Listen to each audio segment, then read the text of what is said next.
I never imagined a regular Thursday morning would feel like the moment my entire life quietly tilted off its axis. My name is Ethan. I'm 39. And for 12 years, I believed my marriage to Clara was anchored in shared routines, small joys, and a kind of unspoken understanding that we were each other's person. At least, that's what I thought. Sunlight streamed through the blinds when I woke up, and the old coffee machine buzzed in the kitchen. Clara wasn't downstairs yet, nothing unusual about that. She often stayed in bed journaling before she started her day. Stretching the sleep out of my muscles, I wandered into the living room, and saw a single white envelope placed squarely in the center of the coffee table. My heart thudded. It wasn't the regular mail. It wasn't a bill. My name was written across it in Clara's neat handwriting, sharp, careful letters that instantly put a knot in my stomach. I picked it up. It felt too heavy for just paper. My hands trembled as I slid the documents out. Divorce papers. The kind you think only show up in someone else's story. Not yours. The heading was cold, legal, and final. Petition for dissolution of marriage.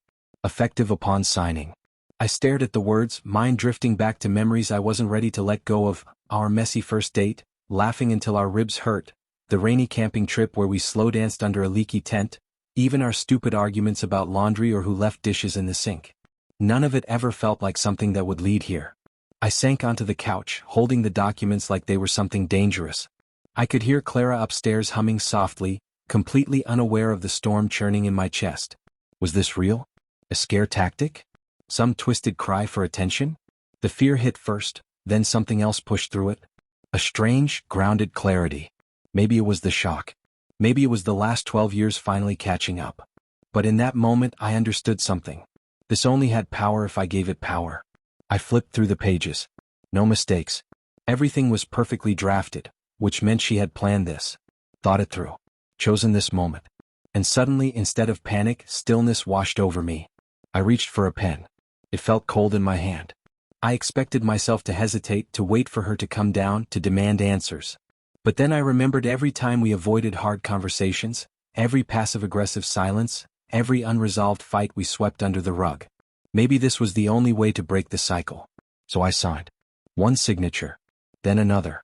Slow, deliberate strokes that felt like exhaling after holding my breath for years. By the final line, my heartbeat had steadied. I set the papers back exactly where she'd left them. Clara's footsteps creaked down the stairs. She entered the room, froze, and stared at the documents, then at me. "Ethan?" she whispered, disbelief sharpening her voice. I didn't speak. I simply gave her a small, quiet smile, not triumphant, not bitter. Just calm. The air shifted immediately. It was like 12 years of tension, old resentments, forgotten promises, and swallowed words rose to the surface between us.